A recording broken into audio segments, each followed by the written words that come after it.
Fala aí, galera, beleza?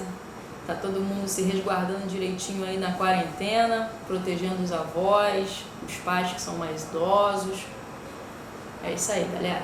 Então assim, é o seguinte, hoje seria o dia que eu estaria dando aula para vocês, mas por conta dessa situação a gente não pôde estar juntos, mas eu me senti na obrigação de passar aqui o conteúdo para vocês. Então assim, eu vou tentar ser bem sucinta no que eu estou falando, até porque a matéria ela fala sobre os livros históricos, né? Então vamos tentar passar aí para vocês de forma mais descontraída, uma coisa bem mais legal, tá bom, gente? Então que vocês assistam até o final e sejam abençoados também, assim como eu estou me sentindo abençoada por ter feito esses estudos aqui, porque aprendi também um pouquinho mais. A gente sempre aprende quando a gente ensina também.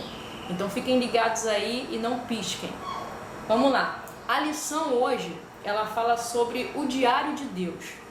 Aí eu quero te perguntar, quem aqui já escreveu um blog, um livro, um diário, alguma outra coisa assim, né? O pessoal mais antigo escrevia diário. Hoje em dia a gente escreve blogs, né? Páginas de um monte de outros sites aí que existem aí que nem eu sei direito, meio que desinformado. Mas então, aí você imagina esse seu blog aí, se ele se tornasse um livro ou um filme, né? Ele seria o quê? Um filme de terror? Um filme de suspense? De romance? Né? De comédia? Né? Um filme épico? Sei lá.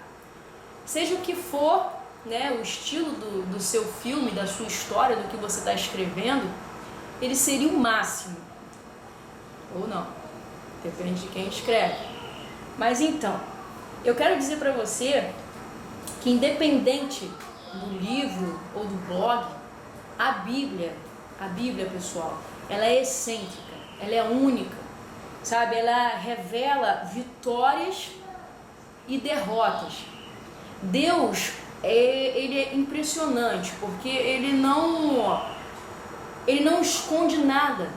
Ele mostra tanto aquele ser cheio da obediência, cheio de Deus, né? Quanto aquele ser cheio de erros. Então Deus mostra os acertos e os erros na palavra de pessoas comuns como eu e você, entendeu? Então a Bíblia ela nos ensina através disso, através de erros e acertos de pessoas que são comuns como eu e como você. Então, bora conhecer um pouquinho, tá? Desse livro único, cheio de verdade e emoção, que ninguém conseguiu fazer nada melhor do que a Bíblia, do que o próprio livro vindo do Senhor. Nas aulas passadas, a gente falou sobre os livros da Bíblia, né? Nós falamos, até a Esther cantou, e tá aqui, Esther, a sua barrinha de chocolate que você tinha pedido, né? Da marca que você tinha pedido, quer dizer, eu que falei que ia dar. E pro pessoal aí que cantou junto depois, a gente vai distribuir aqui, porque vocês não falaram tudo, só a Esther, então só a Esther ganhou a barra. Mas esses daqui, galera, sinto muito, eu vou comer, porque senão pode estragar, e quando a gente voltar a se ver pessoalmente, eu compro e levo pra vocês outro, tá legal? Então a gente ficou sabendo aí do Pentateuco, né? Uma aula, se eu não me engano, do Jairo, e ele disse que é Gênesis a Deuteronômios, e agora nós vamos falar sobre os livros históricos, tá bom? Então, sem mais, vamos lá, vamos deixar fluir a imaginação aí. Eu quero que vocês, conforme eu vou falando aqui, vocês fiquem imaginando na cabeça de vocês, criando realmente um filme sensacional do que a gente vai passar aqui, tá legal? Vamos lá então. Começando por Josué. Josué é um livro histórico. Ele foi escrito por Josué e por Finéias, tá? Ele fala sobre a conquista da terra prometida.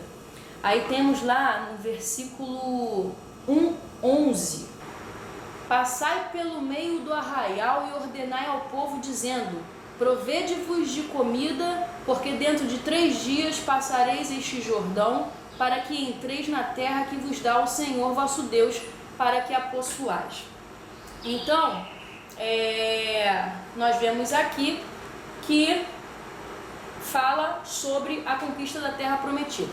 E dentro desse livro existem várias histórias que desencadeiam nesse momento da conquista, tá? Botei alguns poucos aqui, até pra gente ser bem breve, e fala sobre Raabe. Raabe era uma prostituta que morava lá na cidade onde eles iam invadir para conquistar, né? E Josué, depois da morte de Moisés, Josué, ele enviou alguns rapazes para espionar a terra, e eles foram, e chegando lá o líder lá da terra descobriu e mandou os soldados irem atrás, e chegaram lá na porta dessa prostituta Raabe. Nós vimos uns caras aí, israelitas, entrando aqui na cidade, eles vieram para espionar, a gente tem que dar uma parada neles. Só que a Raabe, ela tinha escondido os caras lá em cima do terraço, e ela falou, não, sim, eles vieram, eles entraram aqui, mas depois eles saíram. Se vocês correrem atrás deles, eu acho que vocês conseguem alcançá-los. E aí os caras foram, e depois disso ela desceu os camaradinhos lá pela janela, porque a casa dela era em cima do muro da cidade, né? E aí eles conseguiram escapar, né? Ela desceu os camaradinhos pela janela e eles foram embora. Temos também aí depois, né, uma das outras histórias que tem desse livro, o Rio Jordão, né? O pessoal passando a seco lá no Rio Jordão, né? Tudo bonitinho, sem molhar o sapatinho. Aí foi lá, passou. E também teve a conquista da terra de Jericó, né? Que eles rodaram, e na última volta eles bradaram. E nisso que eles bradaram, as muralhas caíram, né? E são histórias assim muito legais. Então, e aí o povo entrou e conquistou a cidade de Jericó, né? Quem é que não conhece, né? Vem com Josué lutar em Jericó, Jericó, Jericó. É isso aí. Então lutaram em Jericó e ganharam lá a batalha. E conforme foi indo a conquista, o pessoal foi batalhando.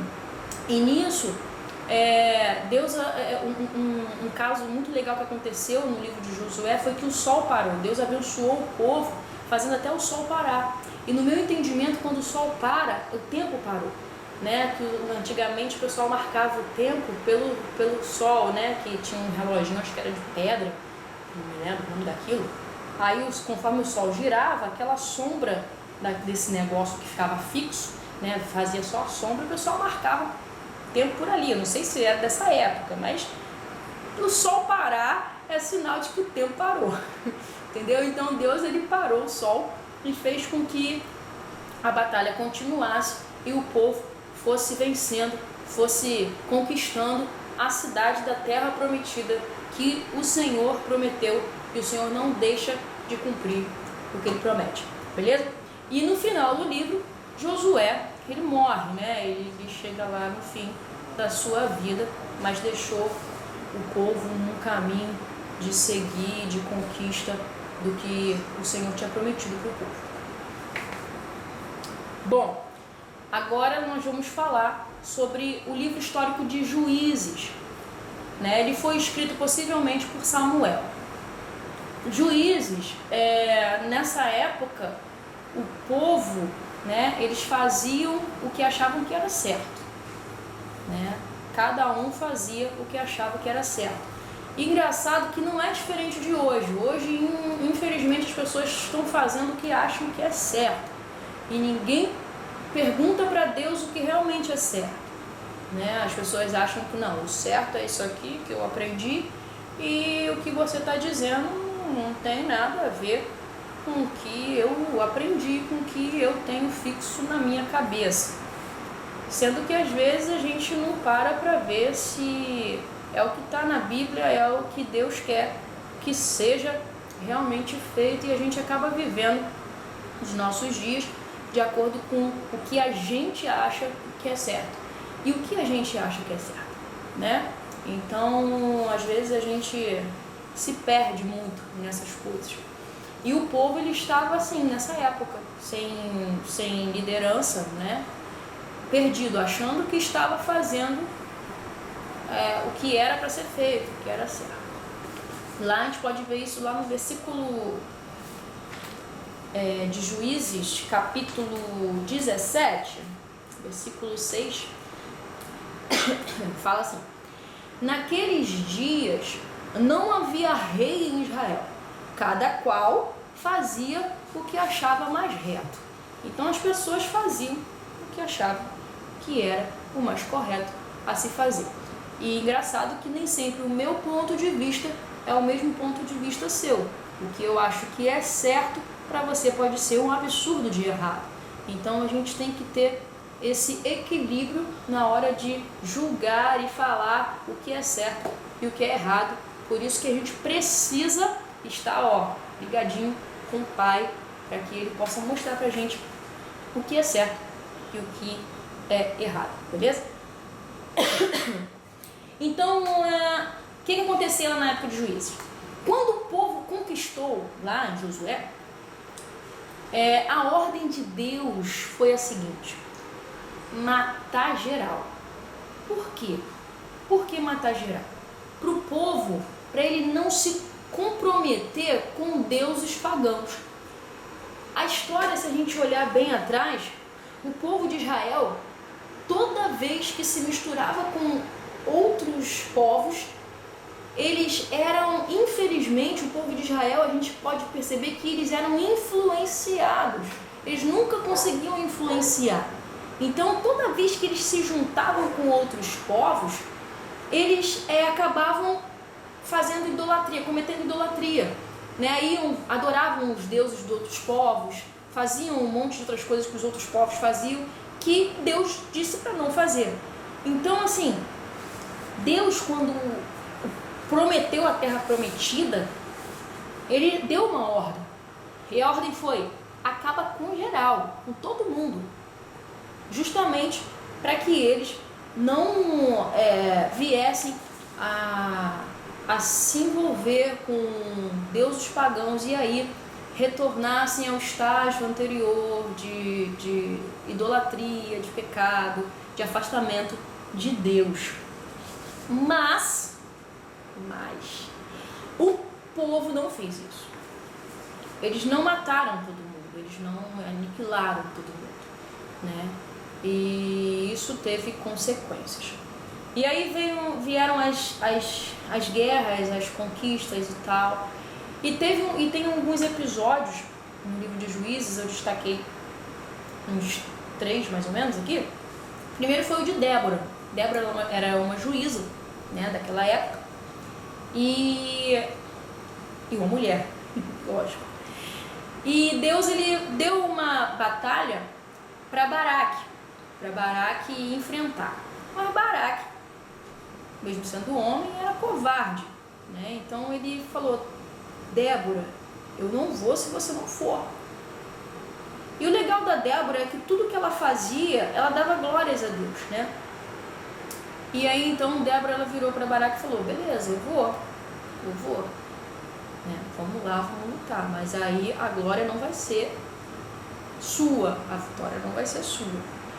E então Débora foi, Baraque foi atrás dela, e Débora lutou e conseguiu lá vencer, né, a batalha, e no final ela glorificou a Deus, né? Ela glorificou a Deus. Aí legal que dá pra, eu tô pensando aqui, legal que dá pra, eu não sei se vocês conhecem, né, Xena, a princesa guerreira. Então, aí Débora, tipo aquilo, né, na época lá da Bíblia lá, lutando e tal. Isso é muito legal, ficar imaginando, lendo o livro e ficar imaginando essas histórias, ficar criando, né, as imagens na nossa cabeça. Então, quando você for ler a Bíblia, crie as imagens na sua cabeça, né, do ponto de vista da Bíblia, lógico, tá? E imagina como era sensacional as coisas naquela época. Claro, muito violentas também, por isso que eu disse, filme de ação, filme de terror, filme de suspense, né? A Bíblia tem tudo um pouquinho dessas coisas aí. E temos também um outro caso, que foi o caso de Gideão e os 300. Aí eu fico imaginando assim, o filme dos 300, né? Eu acho que eles se basearam em Gideão e os 300. Gideão, ele tinha um exército, se eu não estou enganado, de 9.700 homens e estava numa batalha muito grande. Só que ele dispensou esses camaradas todos e foi lutar apenas com ele e 300 homens. E ele venceu aquela grande batalha, somente ele e os 300 homens, claro, direcionados por Deus, beleza? E também o outro caso que nós temos lá é de Sansão. Sansão, ele tinha um voto de nazireado, né? Ele não cortaria o cabelo, não passaria navalha por sua cabeça, né? Eu não sei se o João, ele fez um voto, mas o seu cabelo está muito maneiro, grande. Eu queria ter deixado o cabelo do meu filho, mas meu marido mandou cortar. Então, voltando cá ao assunto, Sansão, ele fez esse voto. E aí o Sansão tinha força, né? A força vinha dali. E por ele se misturar com pessoas que não seguiam o mesmo Deus, se apaixonou por uma mulher que não tinha a mesma fé, que se envolveu com ela. Então, em certo ponto, ela acabou traindo Sansão, né? E ela ficava enchendo a paciência dele. Sansão, de onde vem a sua força? Conte para mim. Você não me ama, Sansão? Para me contar, você não confia em mim e tal. E aí Sansão tá tão cheio de falar. Ele foi e falou: olha, eu sou nazireu de Deus e a minha força vem dos meus cabelos. E aí, num outro momento, Dalila foi lá e cortou os cabelos de Sansão e Sansão perdeu a força. Mas aí, no fim dessa história toda, Sansão, ele, né, se arrependeu diante de Deus, né, por não confiar em Deus e se envolver com outros povos, coisas que Deus tinha proibido. E ele fez um último pedido a Deus, né, como se fosse aí o gênio da lâmpada. Fez o último pedido para Deus e falou: Senhor, me dá força. E nesse último pedido Deus concedeu a ele, né, ele se arrependeu dos erros dele e ele pediu a força, Deus deu a força. E aí então ele derrubou a coluna principal do templo, onde estavam os principais lá, e matou todo mundo, inclusive ele, né? Então essa é uma das histórias que nós vemos aí no fantástico livro de Juízes, tá? O próximo livro histórico é Ruth. Alguns dizem que foi Samuel, né? Mas as evidências sugerem que foi escrito após a morte dele. O livro de Ruth mostra, né, como é possível pessoas permanecerem juntas, fortes e fiéis a Deus diante de uma sociedade que está desmoronando. Isso é legal porque a gente está nesse período aí de corona, né? Parece que está tudo caindo, né, ao nosso redor. Tem até uma música legalzinha que eu gosto, né? Quando o mundo cai ao meu redor, teus braços me seguram. Quando o mundo cai ao meu redor, és a esperança pra mim. É assim a música, tá, gente? Eu tô sem a letra aqui, mas isso é legal, essa música é muito legal. Depois vocês podem pesquisar, eu não sei de quem é, mas vocês podem pesquisar aí pelo que eu cantei, dá pra achar. Então, é possível que isso aconteça. Que pessoas fiquem unidas, fortes e fiéis a Deus quando toda a sociedade está desmoronando. E isso aconteceu com Ruth, né? A gente vai abrir lá no capítulo 1, versículo 16. Capítulo 1, 16 de Ruth.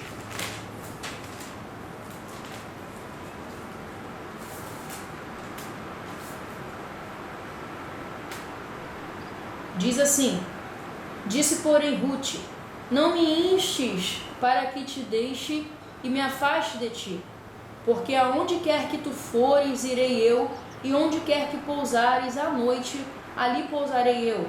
O teu povo é o meu povo, o teu Deus é o meu Deus. Ruth,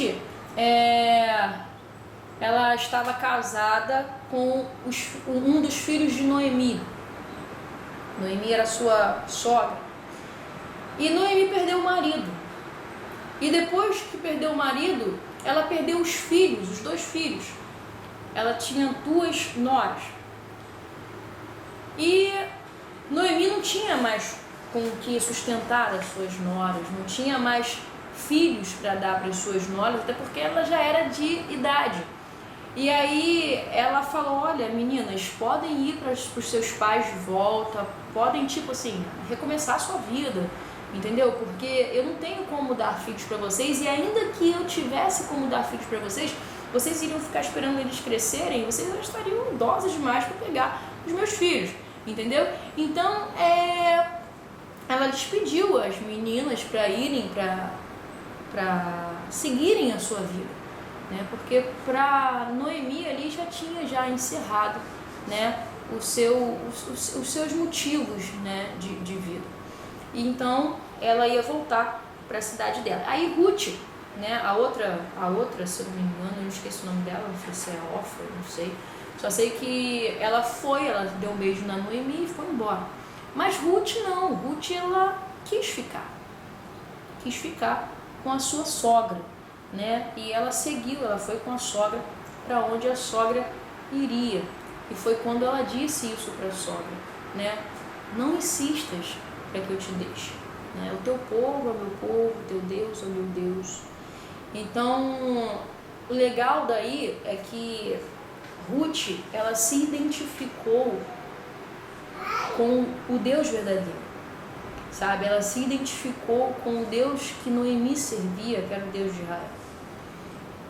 Então, quando vocês, meninas, forem sogras, vocês, meninos, forem sogros,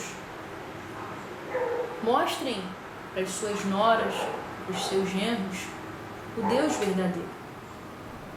Faça com que a sua vida seja um exemplo do Deus verdadeiro, para que os seus genros, as suas noras, eles queiram te acompanhar, mesmo depois que você não tenha mais nada, mesmo depois que eles não tenham mais seus filhos e suas filhas. Faça com que Deus seja verdadeiro na sua vida, para que eles queiram estar do seu lado, te ajudando, te acompanhando, vendo Deus fazer maravilhas na sua vida, através da sua vida, certo? Então, aconteceu isso com Ruth foi com sua sogra, e aí no meio do caminho ela começou a colher lá os trigos e tal, e aí conheceu Boaz era parente de Noemi também, bem chegado, e aí ela começou, né, a ter um lance lá com Boaz e tal, e aí a Ruth no final viveu uma linda história de amor, porque ela casou-se com Boaz, e aí tudo deu certo, e Noemi lá conseguiu se restabelecer também, certo? Então esse é um dos pontos legais da história também, do livro histórico de Ruth. Bom, agora vamos para 1 Samuel, livro histórico de 1 Samuel. Provavelmente quem escreveu foi Samuel, incluindo alguns escritos de Natã e Gade, beleza? O livro de 1 Samuel, ele descreve a transição da teocracia para a monarquia. Tá, gente? Vamos lá abrir no capítulo 8 de 1 Samuel.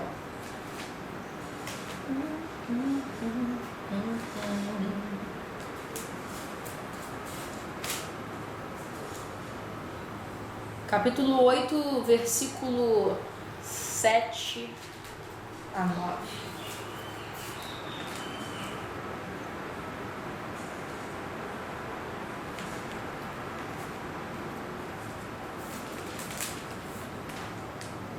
Capítulo 8, versículo 7 a 9.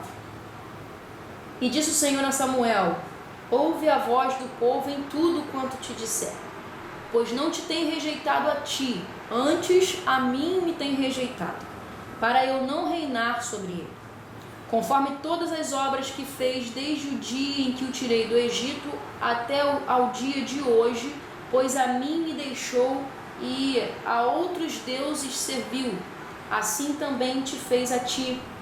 Agora, pois, ouve a sua voz, porém protesta-lhe solenemente e declara-lhe qual será o costume do rei que houver de reinar sobre eles. Bem, aqui o povo estava deixando de ser liderado por Deus para ser liderado por um homem que seria denominado rei, né? 1 Samuel ele mostra essa transição de teocracia para monarquia, né? E dentro desse livro de 1 Samuel temos muitas histórias legais, pessoal. Temos a história de Ana, que queria ter um filho, e aí ela, tendo um filho, começou a orar, estava tão angustiada, que aí veio Eli e achou até que ela estivesse bêbada. Como é que você entra assim na presença de Deus? E ela vira para Eli e fala assim: não, meu Senhor, é que eu estou muito contristada, e eu estou clamando a Deus por um filho.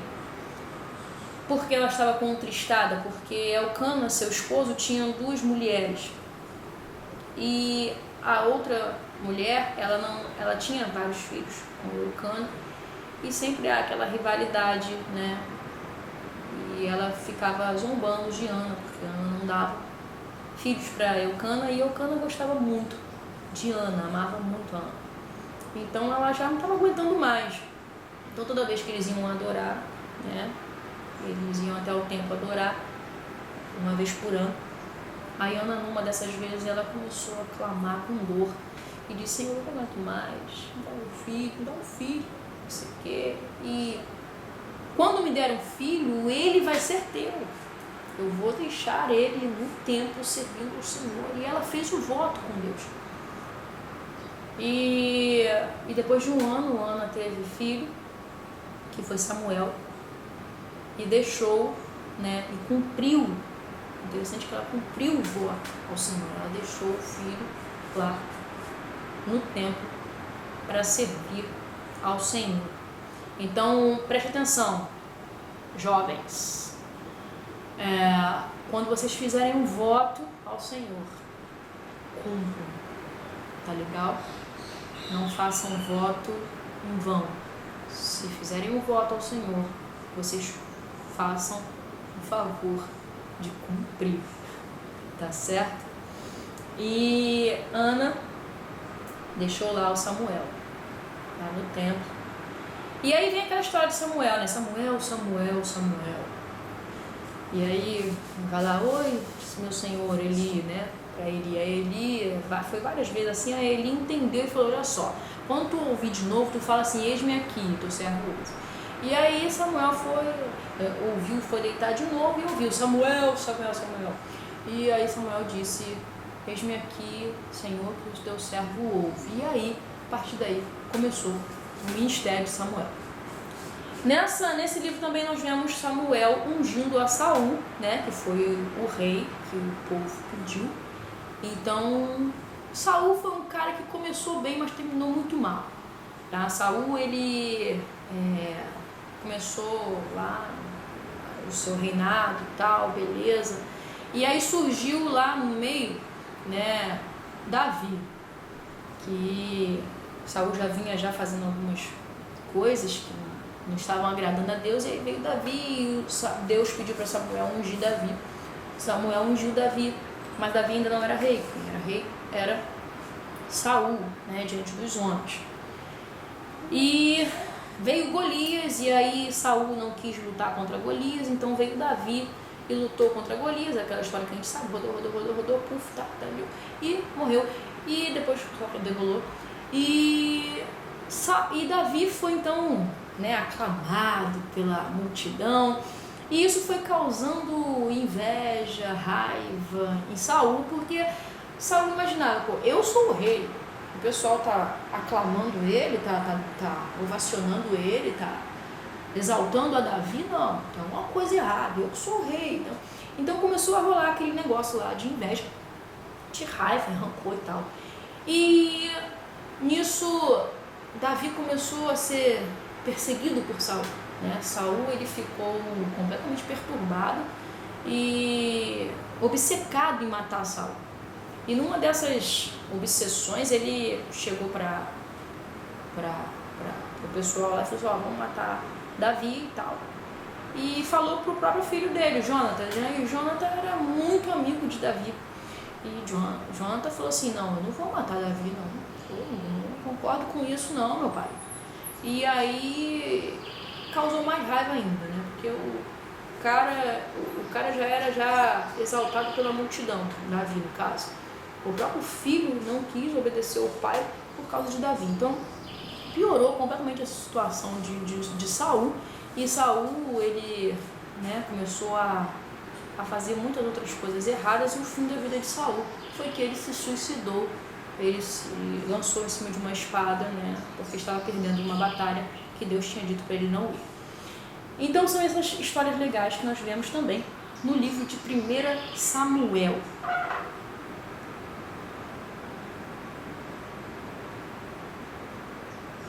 Bom, agora a gente vai falar sobre o livro histórico de 2 Samuel.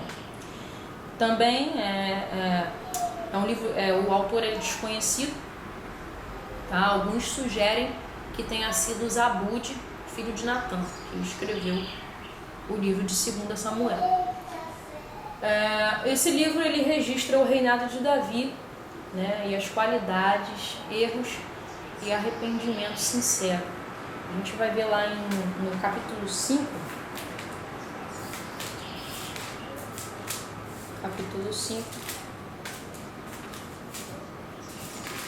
versículo 12, diz assim,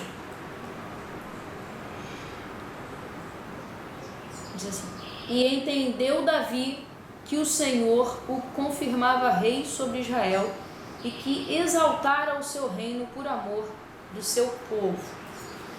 Né? Aqui no livro de 2 Samuel a gente vê a história de Davi, que torna-se o rei, né? E começa a conquistar muitas nações.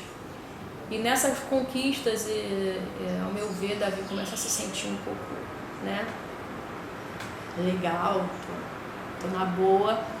E aí ele começa a observar Batseba e começa a desejá-la, até que ele comete o pecado do adultério. Lembra lá no Pentateuco, não adulterarás e tal. Ele comete o pecado do adultério. E aí, nesse lance todo, né, para ele ficar com a mulher, ele provoca o assassinato de Urias. Ele pega lá, coloca Urias na frente de batalha para ele guiar lá os caras, mas ele colocou Urias na frente com o propósito de Urias, né, ser atacado e morrer, e ele ficar livre com a Batseba.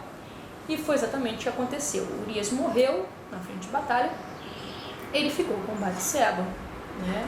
E então nesse inteirinho todo tem o profeta Natã e fala para ele, olha, você tá errado, camarada, e Deus vai te pegar bonito. Então Davi, ele rasga suas roupas, ele se arrepende. E legal de tudo é que lá no início, né, quando Deus ele pede para Samuel ungir Davi, um dos filhos de Jessé, Samuel ele olha Eliabe, né, aquele cara bonitão, e Deus ele vira para Samuel, olha Samuel, eu não vejo como vocês homens veem, eu olho para o coração, e de todos quem o Senhor escolheu foi Davi. Então o Senhor conhecia o coração de Davi, e quando Davi ali se arrependeu, ele se arrependeu, literalmente ele se arrependeu, né? E Deus olhou para o coração dele e Deus perdoou lá o pecado de Davi. Mas todo pecado tem sua consequência, né? E esse pecado ele trouxe conflitos na família. E conforme vinham as lutas e tal, o próprio filho de Davi, Absalão, né, tentou usurpar o trono do pai, né, tentou ser rei no lugar de Davi. Então, cuidado, todo pecado tem seu arrependimento, sim, a gente se arrepende, Deus perdoa, sim, mas as consequências, elas estão aí para a gente poder saber lidar com elas, né? Porque as consequências não são tiradas. Todo pecado tem a sua consequência. Tá legal? Então, vamos lá, galera. Agora a gente vai para o livro histórico de 1 Reis. Também o autor é desconhecido. Possivelmente foi Jeremias ou um grupo de profetas. Tá legal? No livro de 1 Reis, ele mostra a divisão física e espiritual da nação de Israel, né? A vida daqueles que vivem para Deus e daqueles que rejeitam esse viver em Deus. A gente pode ver isso lá no capítulo 9, versículo 4 e 5.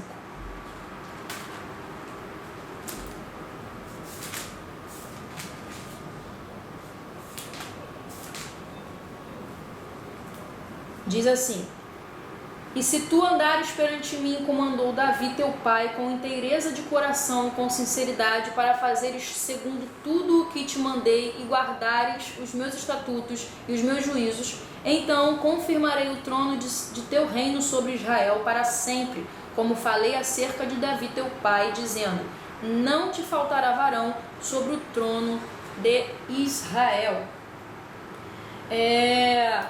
Aqui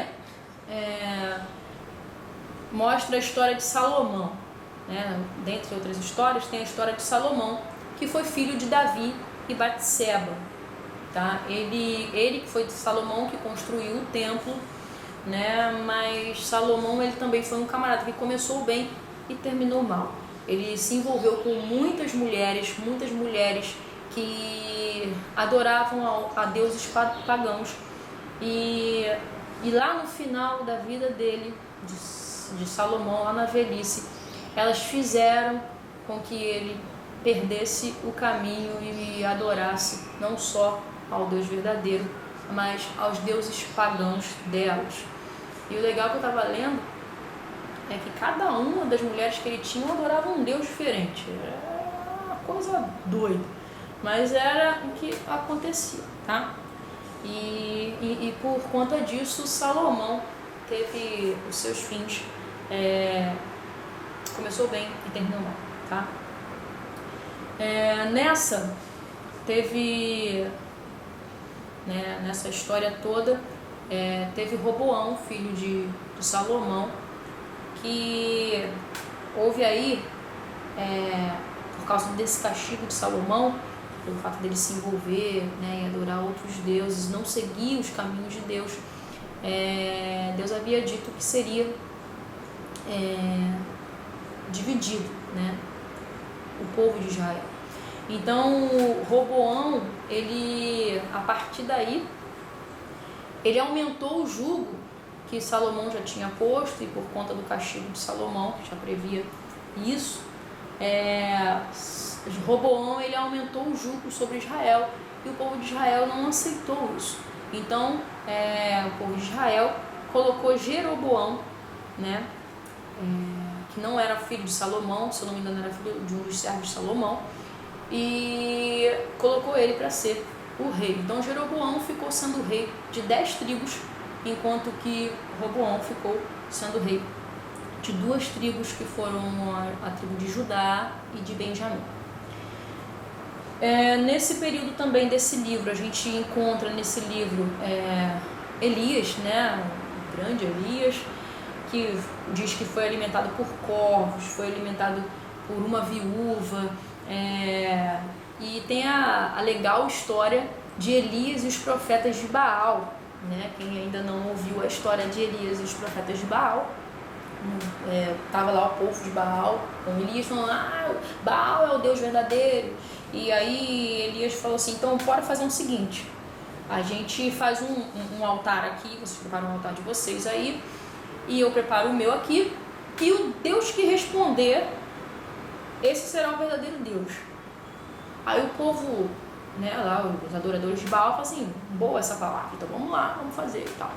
E aí eles fizeram o altar deles lá, do jeito deles, e aí começaram a clamar Baal, Baal, Baal, Baal, Baal, e fizeram lá os seus rituais, cortavam-se com facas, sei lá, se perfuravam, se chicoteavam, se machucavam todo para Baal responder. E Neca de Catibiriba, Baal não respondia. E aí, legal que Elias, ele era tão confiante no Deus que ele servia, que era o Deus Todo-Poderoso, é o mesmo Deus que nós servimos. Ele virou e falou assim, aí pessoal de Baal, grita mais alto, vai que ele está dormindo, vai que ele está atendendo alguma pessoa, né? E aí ele não tá ouvindo, está fora de atenção, vai que ele está aí no Facebook, né? No Twitter, e esses negócios todos aí. Então vocês gritam mais alto, para ver se ele ouve, e aí o pessoal continua, e Baal não respondeu. E aí acabou o tempo deles, foi a hora de Elias. Elias foi lá, preparou o altar, colocou a água assim na fenda que ele tinha, no arco, no círculo que ele tinha feito, né, na terra, colocou a água lá. E ele orou, Senhor, para que esses miseráveis aqui vejam que o Senhor é Deus, o único Deus, responde, por favor. E aí veio o fogo do céu e lambeu aquela água do rego ali que ele tinha feito, e todo o povo ficou olhando aquilo e viu que Deus era Deus. E aí Elias foi e mandou matar todos os profetas de Baal. Essa é uma das histórias muito legais também que tem no livro de 1 Reis, certo, galera? Então, prosseguindo aí, vamos lá. 2 Reis. 2 Reis, o autor ele é desconhecido também, e a mesma coisa lá de 1 Reis, possivelmente Jeremias ou um grupo de profetas, tá? Ele continua mostrando a destruição daqueles que recusam a obedecer a Deus. Vamos lá ver no capítulo 17. 2 Reis, capítulo 17.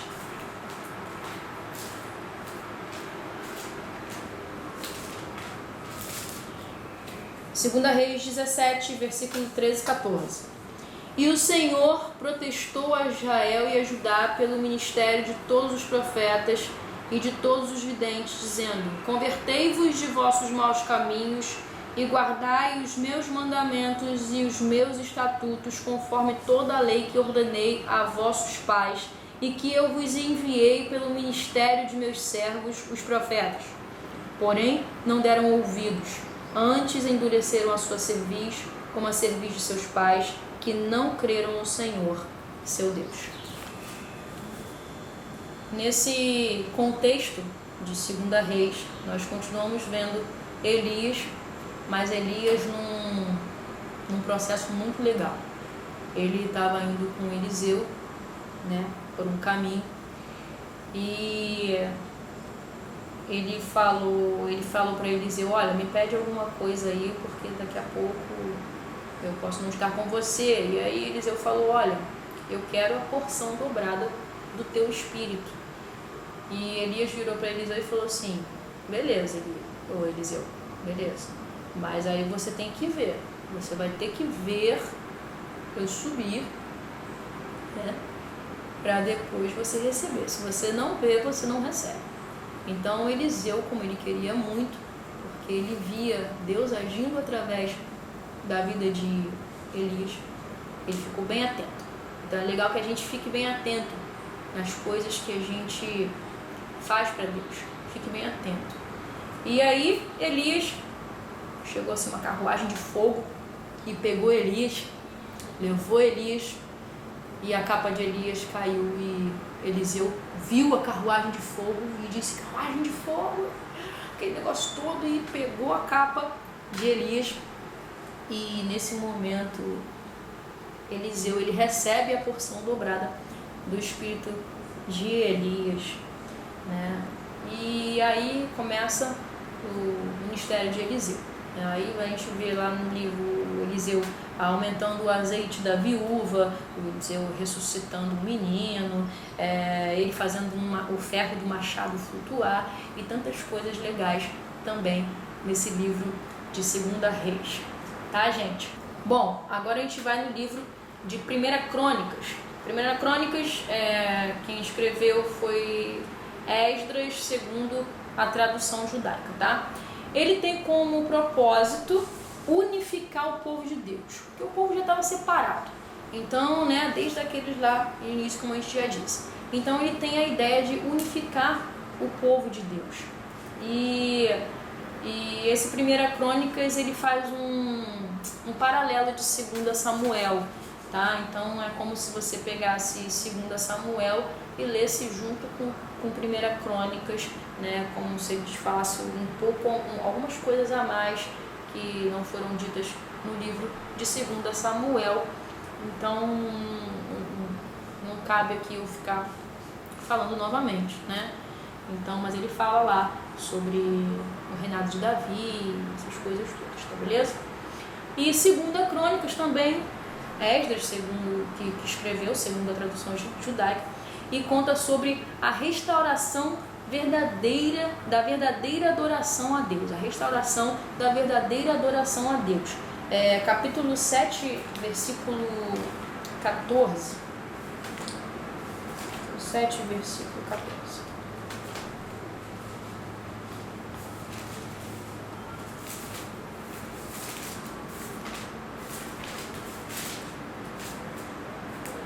Segunda Crônicas, capítulo 7, versículo 14.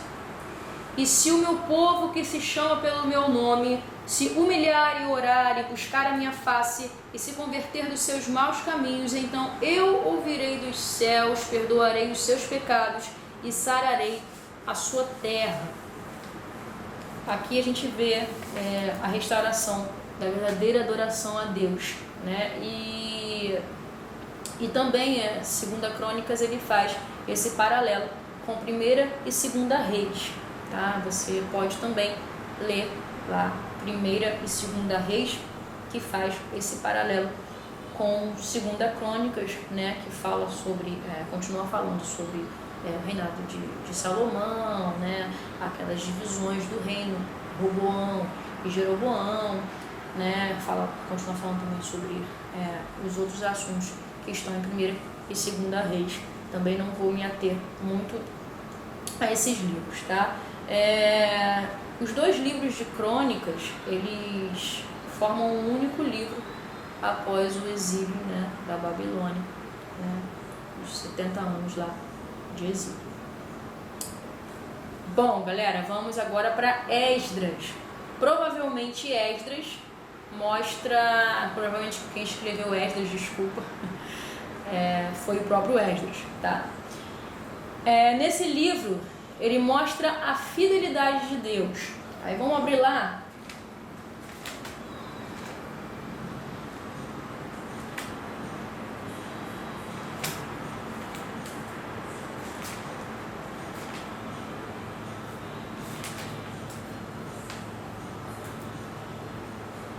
Esdras, capítulo 6, versículos 21 e 22. Assim comeram a Páscoa os filhos de Israel que tinham voltado do cativeiro, com todos os que a eles se apartavam da imundícia das nações da terra para buscarem o Senhor, Deus de Israel. E celebraram a festa dos pães asmos, os 7 dias com alegria, porque o Senhor os tinha alegrado e tinha mudado o coração de Israel da Síria, tinha mudado o coração do rei da Síria a favor deles, para lhes fortalecer as mãos na obra da casa de Deus, o Deus de Israel. Então, aí nesse livro de Esdras a gente vê, né, o retorno do povo, né, do exílio à sua terra. E vemos também a reconstrução do templo, né? Novamente, em algum momento, o templo foi destruído e aí eles, depois desse tempo de exílio, eles voltaram e construíram e reconstruíram o templo. Aí também são histórias legais que dá pra gente se aprofundar um pouquinho mais, tá, galera? Bom, agora o livro histórico de Neemias. Esse eu gosto bastante do livro de Neemias, já fiz algumas mensagens sobre o livro de Neemias. Eu acho um livro bastante interessante, tá? Provavelmente quem escreveu foi o próprio Neemias, com algumas edições de Esdras. E esse livro ele fala sobre a reconstrução dos muros e a renovação da fé do povo, né? Vamos lá.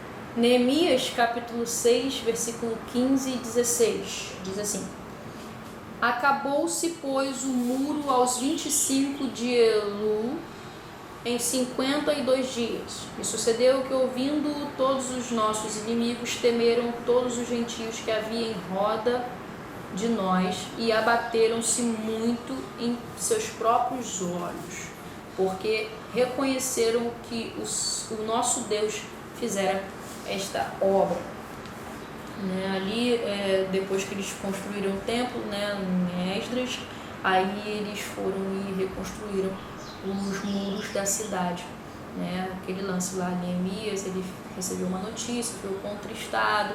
Aí o rei, que já conhecia Neemias, falou: que foi, Neemias, qual é a tua? Porque tu tá triste assim, não é desse jeito, cara. E aí Neemias falou: não, meu senhor, porque, né, o meu povo tá precisando de mim, eu queria, sabe, muito ir lá ajudá-los e tal. Mas antes disso ele tinha orado ao Senhor pedindo a direção de Deus, e aí as coisas foram acontecendo.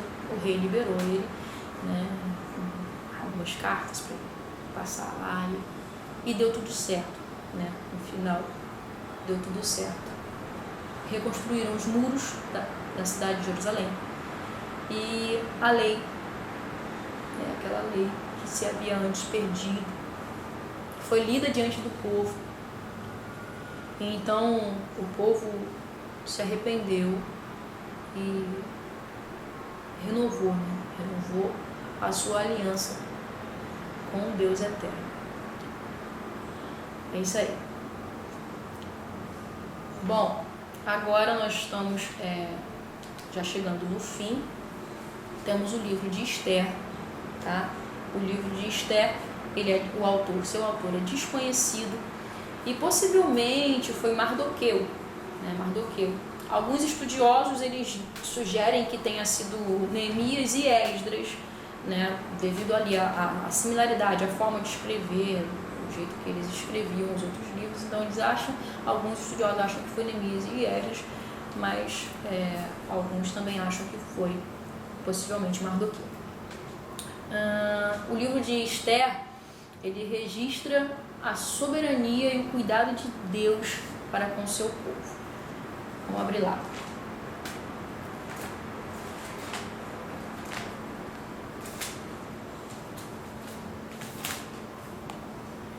Esther, capítulo 4, versículo 14. Porque se de todo te calares neste tempo, socorro e livramento de outra parte virá para os judeus, mas tu e a casa de teu pai perecerás. E quem sabe se para tal tempo como este chegaste a este reino. O livro de Esther é legal, né? Esther, ela fala sobre a história lá de Esther também. E Esther, ela passa, né? Ela é aprovada num concurso de beleza. Uma das mulheres mais belas, né, do reino. E ela acaba agradando o rei, né? E ela acaba se tornando rainha no lugar de Vasti. E nesse meio tempo que ela se torna rainha, começam as perseguições dos judeus, né? Os judeus são ameaçados, né? E aí Mardoqueu fala, olha só, você não pode ficar calado. Vamos pensar, vai que é para esse tempo, para esse momento que Deus colocou você como rainha. Então eu queria que vocês pensassem numa coisa, queridos adolescentes, jovens adolescentes, né? Vai que é nesse tempo que Deus está colocando você para fazer o que você está fazendo, né? Para fazer a vontade dele. Então, pensa no que você está fazendo, na igreja, fora da igreja. Veja se está de acordo com a palavra. Procure entender se é nesse local onde Deus tem te colocado, se de fato Deus tem te colocado, se não é para você fazer alguma coisa, algo, né, que Deus quer que você faça. Então, por isso que desde lá do início eu digo, pergunte a Deus, converse com Deus, o que Deus quer que você faça nesse tempo. Então, Esther, ela proclamou um jejum, o povo se humilhou, jejuou ao Senhor, e em tempo oportuno, com tantas ameaças, o Senhor livrou o seu povo. Nós estamos em tempos de grandes ameaças, de todo tipo, grandes enfrentamentos, grandes coisas sendo oferecidas para nós. Mas se a gente se arrepender dos nossos maus caminhos, se a gente proclamar jejum ao Senhor, se a gente voltar os nossos olhos, deixarmos de nos achar suficientes e nos acharmos insuficientes e completamente dependentes do Senhor, do Espírito Santo de Deus, nesse tempo, Deus ele vem e salva o seu povo. Tá, queridos? Então, foi muito bom estar aqui com vocês. E eu quero dizer para vocês que Deus, a gente pode ver que enquanto nessa história, dos livros históricos que eu passei aqui para vocês agora, tentando de uma forma bem reduzida, bem legal, né, explicar para vocês, nós podemos perceber que enquanto o povo fazia a vontade de Deus, procurava estar na vontade de Deus, na presença de Deus, buscando ao Senhor, o povo prosperava, o povo conseguia vencer as batalhas, conseguia estar, né, sempre avante, sempre guardados por Deus.